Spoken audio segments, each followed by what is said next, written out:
જોયા તેમાં પણ અનેક સવાલ ઊભા થઈ રહ્યા છે। જે પ્રકારનો આરોપ છે ત્યારે પહેલો સવાલ એ છે કે શું ખરેખર સગીરોનું બ્રેઇન વોશ થયું છે? જો આ થયું હોય કે પછી એવો પ્રયત્ન પણ થયો હોય તો આ ગંભીર બાબત કહી શકાય, કારણ કે અનેક મા બાપ પોતાના બાળકને વાલસોયા બાળકને ગુરુકુલમાં મૂકતું હોય છે। બંને સગીર ઘરે આવવાની કેમ ના પાડે છે? જો એ તર્ક માની લઈએ કે બ્રેઇન વોશ નથી થયું તો પછી કોઈ બાળકને વેકેશનમાં ઘરે આવવું કેમ ન ગમે? સવાલ તો છે। એ સિવાય પરિવારથી દૂર રહેવાનું જ્ઞાન અપાય છે। જે આરોપ થયો છે તે મુજબ એવું કહેવાય છે કે બાળક તેના મા બાપથી દૂર થાય છે, મા બાપની વિરુદ્ધ લખાણ પણ મળ્યા છે। તો સવાલ એ છે કે શું ખરા અર્થમાં ત્યાં પરિવારથી દૂર રહેવાની વાત કરાય છે? સવાલ તો એ પણ છે કે શું આ આરોપોની તપાસ થવી આવશ્યક છે, કારણ કે પોલીસ ફરિયાદ બંને કેસમાં નોંધાઈ છે। ત્યારે કાયદાકીય રીતે પણ આની તપાસ થવી જોઈએ, કારણ કે ખૂબ મોટા વ્યાપક પ્રમાણમાં લોકોને અસર કરતો આ મુદ્દો છે। સવાલ એ છે કે સુરતમાં જવાબ આપવાનું સ્વામીએ કેમ ટાળ્યું? સુરતના કેસમાં એમનું નિવેદન ખૂબ મહત્વનું હતું। તેઓ બહાર ન આવ્યા અને તેઓ બંધ બારણે અંદર જતા રહ્યા, જ્યારે પત્રકારો તેમને ફોલો કર્યા। એ સિવાય ગીર સોમનાથના કેસમાં આચાર્ય અને સાધુના નિવેદન અલગ અલગ કેમ છે? આવા અનેક સવાલો ચોક્કસ ઊભા થઈ રહ્યા છે અને આ સવાલોને કારણે જ આ કેસમાં વિગતવાર તપાસ થવી ખૂબ જરૂરી છે। જો કે જ્યારે બાળક પરિવારથી દૂર થાય છે અથવા ધર્મને પ્રત્યે વધારે લાગણી અનુભવે છે, તેની પણ એક સાયકોલોજી છે। તે આવું કેમ કરી રહ્યું છે? અનેક સવાલ ઊભા થાય છે। એ વિષય પર ચર્ચા કરવા માટે આપણી સાથે સ્ટુડિયોમાં સિનિયર સાયકોલોજીસ્ટ પ્રશાંતભાઈ ભીમાણી ઉપસ્થિત છે। પ્રશાંતભાઈ, આપનું સ્વાગત છે। સૌથી પહેલો સવાલ એ કે પહેલા પરિવારની ધાર્મિક લાગણી હોય છે અને બાદમાં પરિવારનો જ આરોપ હોય છે કે સગીરોનું સંતો દ્વારા બ્રેઇન વોશ થયું। તો સવાલ એ છે કે આ બ્રેઇન વોશ થવા પાછળ કે કોઈનું આંધળું જે અનુકરણ થાય છે તેના પાછળના કારણો શું છે?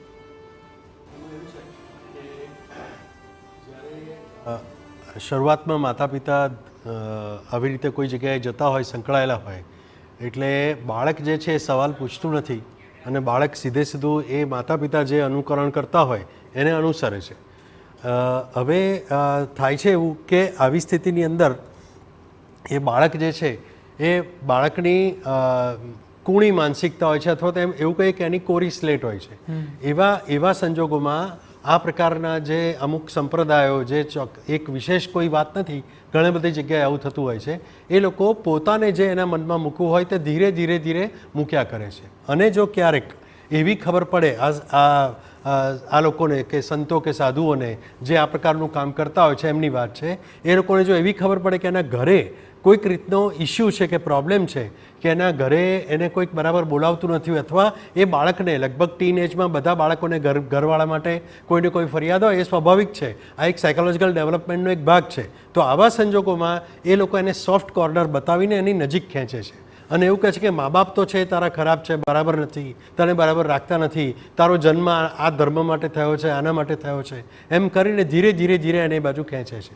તકલીફ એ છે કે પછી એને અમુક ઘણા બધા પ્રલોભનો આપે છે, ઘણીવાર ભય બતાવે છે, ઘણી બધી વખત લાલચ આપે છે। આ બધું જ ભેગું થાય છે અને એક બાજુથી એને ત્યાં આગળ માતા પિતા તરફથી એને ક્યાંક ને ક્યાંક નકારાત્મક લાગણી ઊભી થઈ હોય છે અને આ બાજુ એ લોકોને શેલ્ટર અપાય છે। આ શેલ્ટર માનસિક અને શારીરિક બંને પ્રકારના શેલ્ટર હોય છે અને એટલા માટે આ ધીરે ધીરે આ બ્રેઇન વોશ જે છે એ શક્ય બને છે। અને આપે જે મુજબ કહ્યું કે આ કોઈ એક સ્પેસિફિક સંપ્રદાય કે ધર્મની વાત નથી, તમામ જગ્યાએ આ પ્રકારના કિસ્સા જોવા મળે છે। તો સવાલ એ છે કે કોઈ પણ બાળકને જ્યારે પરિવારની જે લાગણી હોય તેના વિરુદ્ધની આદત પડે, ચાહે કોઈનું અનુકરણ હોય કે કોઈ પણ પ્રકારની વ્યસન હોય, તો તેને છોડાવી કઈ રીતે શકાય, અથવા તો તેને ધીરે ધીરે તેમાંથી બહાર કઈ રીતે લાવી શકાય?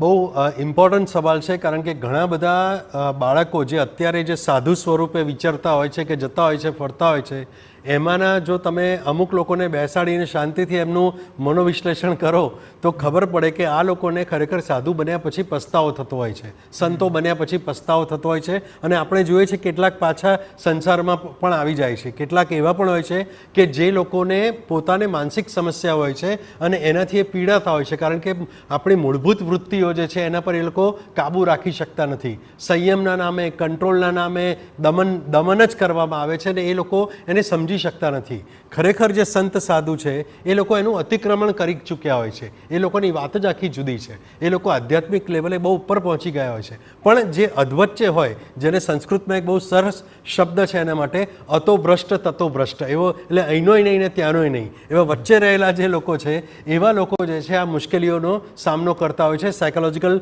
ડિઝોર્ડર પણ ઘણા બધાને થતા હોય છે. એટલે હું એવું માનું છું કે આવા લોકોએ બહાર આવવું જોઈએ. એમને અટકાવવા માટે પહેલેથી જ આ બાળકોને એ લોકો જ્યાં સુધી પુખ્ત વયના ના થાય ત્યાં સુધી, એમનો અભ્યાસ પૂરો ન કરે ત્યાં સુધી એમને આ બધી દિશામાં લઈ જવાનું માતા પિતાએ કોઈ પ્રયાસ એવો કરવો જોઈએ નહીં. આપણા આ હિન્દુ ધર્મની વાત કરી કે ધાર્મિક શિક્ષણની વાત કરી, ધાર્મિક શિક્ષણ તો બધાએ આપવું જ જોઈએ, પણ એનો અર્થ એવો નથી કે તમે માત્ર એ જ શિક્ષણ આપો. તમે અત્યારે જે મોબાઈલથી તમે વિડીયો વાયરલ કરો છો એ મોબાઈલ શું છે? વિજ્ઞાનની જ દેન છે. તો વિજ્ઞાનનું શિક્ષણ તો એ બાળકને આપવાની જરૂર નથી. બધા જ પ્રકારના શિક્ષણો આપવાની બાળકને જરૂર હોય છે. એ પુખ્ત વયનો થાય, પોતાની રીતે નક્કી કરે કે મારે ક્યાં જવું છે, એ પછી જ એને એ દિશામાં વિચારી શકાય. અને જો ખરેખર એ કોઈ સંપ્રદાય કે ધર્મ, એ ખરેખર જો કોઈ એવો એ પોતે જ પુખ્ત હોય, પોતે જ એવો વિચારશીલ ધર્મ હોય, તો એ પેલાને છૂટ આપે છે સામેવાળી વ્યક્તિને, અને એને પહેલાં કહે છે કે ના, તારે અહીંયા સંસારમાં રહીને તારે તારું કામ કરવાનું છે. એને માત્ર લોકોને ખેંચવાનું કામ નથી કરતા. આ પણ એક બહુ મોટી વાત છે. મા બાપે તકેદારી રાખવાની વાત તો દૂર રહી, પરંતુ ઘણા એવા મોટા ભાગના પરિવારો છે કે તે પરિવારમાં જ એટલો બધો અતિ ધાર્મિક માહોલ હોય છે કે બાળકો ચાહે કે ના ચાહે, આપે જેમ કહ્યું તેમ કે કોરી સ્લેટ હોય છે ને એ પ્રકારની સાયકોલોજી ડેવલપ થાય છે. આપ જણાવો કે જ્યારે આવી સ્થિતિ સર્જાય, કે જે આ 2 કેસ આપણે જોયા અને એ સિવાયના પણ અનેક કેસ, ત્યારે મા બાપનો અને એ ઘરના માહોલનો વાંક કેટલો? બહુ જ વધારે પડતો વાંક. હું તો પહેલાં ત્યાંથી જ વાંક માનું છું, કારણ કે એટલું બધું ચુસ્ત ધાર્મિક વાતાવરણ હોય છે. પછી અહીંયા સ્પર્શ ના કરાય, અહીંયા ના અડાય, આવું ના કરાય. એટલે છોકરીઓને તો નાની હોય અને ધારો કે પીરિયડ્સમાં આવતી હોય તો એને તો એમ જ લાગે કે હું અછૂત છું, આ ઘરમાં મારું કોઈ સ્થાન જ નથી. હવે એ જમાનો ગયો પહેલાંનો. એ વખતના કારણો જુદા હતા, અત્યારના કારણો જુદા છે. અહીંથી શરૂ કરીને ઘણી બધી બીજી બાબતો એવી છે કે જ્યાં બાળકોને માત્ર ને માત્ર બહુ જડ ધાર્મિક સંસ્કાર આપવામાં આવે છે. અને દરેક ધર્મમાં આવું છે, માત્ર હિન્દુ ધર્મની વાત નથી, બધા ધર્મમાં આવું છે. અને એ બધી જ બાબતો જે છે એ વ્યક્તિના, મનુષ્યના વિકાસને આડે આવે છે. ખરેખર આધ્યાત્મિક વિકાસ એ અભ્યાસથી આવે છે. તમે જ્યારે ચુસ્ત કોઈ નિયમો બાંધી દો છો, કડક શિસ્તનો આગ્રહ રાખો છો, ત્યારે obsessive compulsive disorder, anxiety disorder, Maniya, સ્કિઝોફેનિયા, આવા અનેક માનસિક રોગો થવાની પણ શક્યતા રહેલી છે. એટલે આપણે સમજવું જોઈએ કે આ બાળકનો વિકાસ નોર્મલી એક ઘરમાં જેવો થાય એવો બહાર બીજે ક્યાંય થતો નથી. અને ઘણા પરિવારો એવા હોય છે, ધર્મ ચાહે કોઈ પણ હોય, જ્યારે બાળક ધાર્મિક હોય તો તેને સેલિબ્રેટ કરવા, એટલે એવી રીતે કે એ જે કરે છે તેમાં ખુશી વ્યક્ત કરવામાં આવે અને બાળક ધીરે ધીરે એને આદત સમજતો જાય અને એ હદે એનું માઇન્ડસેટ કદાચ જતું રહે કે જ્યાંથી પાછું વાળવું, અને ત્યારબાદ આવી સ્થિતિ સર્જાય છે. કારણ કે અત્યારે જે 2 કેસ છે મા બાપ ઉપર આપણને દયા આવે, પરંતુ ક્યાંક ને ક્યાંક મૂળમાં એ એમનો જ સ્વભાવ છે કે જે બાળકમાં આવ્યો છે. બિલકુલ. એટલે પોતે જ પેલા ધર્મ ભીરું થઈને એ બાબતોનું આંધળું અનુકરણ કરવા માંડ્યા. ખરેખર તો આપણે જુઓ તો ઉપનિષદોમાં ને આપણે બધા વેદોની અંદર શું કહ્યું છે કે પ્રશ્ન પૂછો ને એનો ઉત્તર આપો. એનો ઉત્તર જે છે આપે, અને પ્રશ્ન અને ઉત્તરના સ્વરૂપમાં કોઈ પણ આપણા ગ્રંથો, સંપ્રદાયો અથવા તો અધ્યાત્મના ગ્રંથો જે છે રચાયા છે. તો અહીંયા તો પ્રશ્ન પૂછવાની જ મનાઈ હોય છે કે સવાલ નહીં કરવાનો, ચૂપચાપ બેસવાનું. તમને મનમાં એવું થાય કે ભાઈ આવું કેમ ના કરાય, તો એનો જવાબ, કોઈ લોજિકલ જવાબ કોઈ સાધુ પાસે, સંત પાસે કે કોઈ કોઈ મૌલવી પાસે, પાદરી પાસે હોતા નથી. એ લોકો એનો જવાબ આપી શકે તો બરાબર છે, તો છોકરો સ્વીકારે, એને મનમાં એવું લાગે કે ના આ બરાબર છે, અને પછી પોતે આગળ જાય તો એ ધર્મમાં આગળ જઈ શકે, અધ્યાત્મમાં આગળ જઈ શકે. પણ આ તો સવાલ જ નહીં પૂછવાનો, તમને કોઈ એવો અધિકાર જ નથી. એવું જ્યારે ઘરની અંદરથી જ વાતાવરણ હોય, માતા પિતા જ કોઈ સવાલ ન પૂછતા હોય, તો બાળકની ક્યુરિયોસિટીને એ લોકો કેવી રીતે સંતોષ આપશે? એટલે આપી જ નથી શકતા. ને એટલા માટે બાળક પછી એ એવી જ જગ્યાએ જાય છે જ્યાં મા બાપ માથું નમાવે છે. પછી બાળકને એમ થાય છે કે હું મા બાપને જ ઓવરટેક કરીને એ જ્યાં માથું નમાવે છે ત્યાં જ ડાયરેક્ટ ના માથું નમાવું.